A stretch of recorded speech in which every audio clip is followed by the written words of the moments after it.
Sabihin mo sa kanya kung anong mas dapat gawin.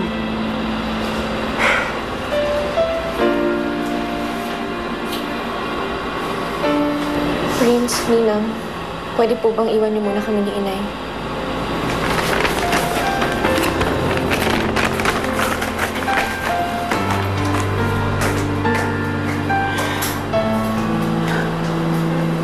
Anak, hindi mo na sila kailangan paalisin. Malinaw naman ang sinabi ko, hindi ba?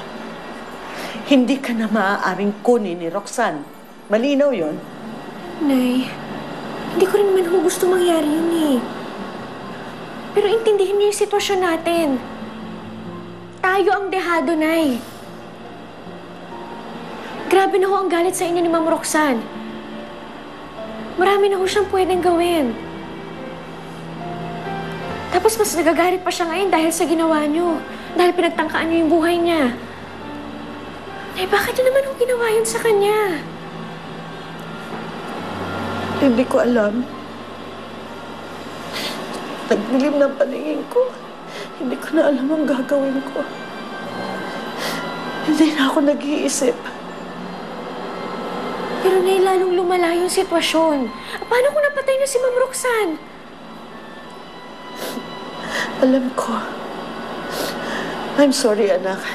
I'm sorry dahil ginawa ko yun. Pero hindi ko sinasadya.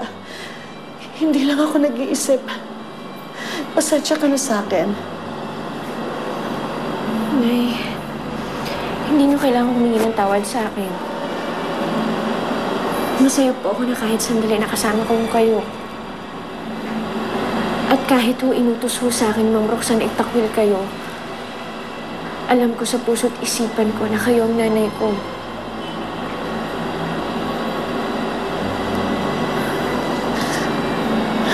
Nay, mahal na mahal ko kayo. Mahal na mahal din kita, anak.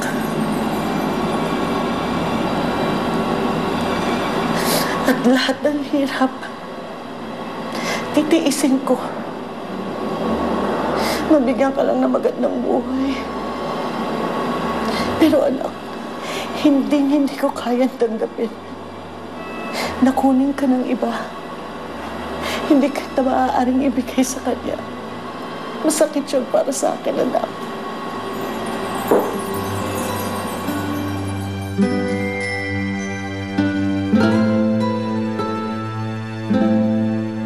Ang tagal namang pag-uusap niyan. Wasting my time. Pabayaan niyo nga po sila mag-usap sa loob. Hindi niyo kasi alam kung gaano kahirap kay Lyra at kay Aling Zenia maghiwalay. At sana nga, hindi pumayag si Aling Zenia sa gusto niyo. At kahit i-demanda niyo pa siya, hindi pa rin nakakasigurong mananalo. Dahil may tutulong sa kanya para harapin kayo sa korte. At sinong tutulong sa kanya, Prince? Ikaw ba? Meron ka bang pantustos sa kaso ni Zenny o hihingi ka lang ng tulong sa mami mo? Ano bang pakialam niyo dun? Pera namin yun. Hindi kayo magkakaroon ng pera kundi dahil sa akin. Nung naghiwalay ang daddy mo at mami mo, sa akin tumakbo si Chona. Tinulungan ko siyang pondohan ng negosyong bumubuhay sa inyong mag-ina ngayon. Sinusumbat niyo ba na dapat kaming tumanaw ng utang na loob sa inyo? Oo. Dahil nagiging kaaway ko lahat ng kumakampi sa kaaway ko. At oras na malaman kong tinutulungan ninyo si Zenny, ang mami mo at ang kabuhayan ninyo ang madadamay sa galit ko.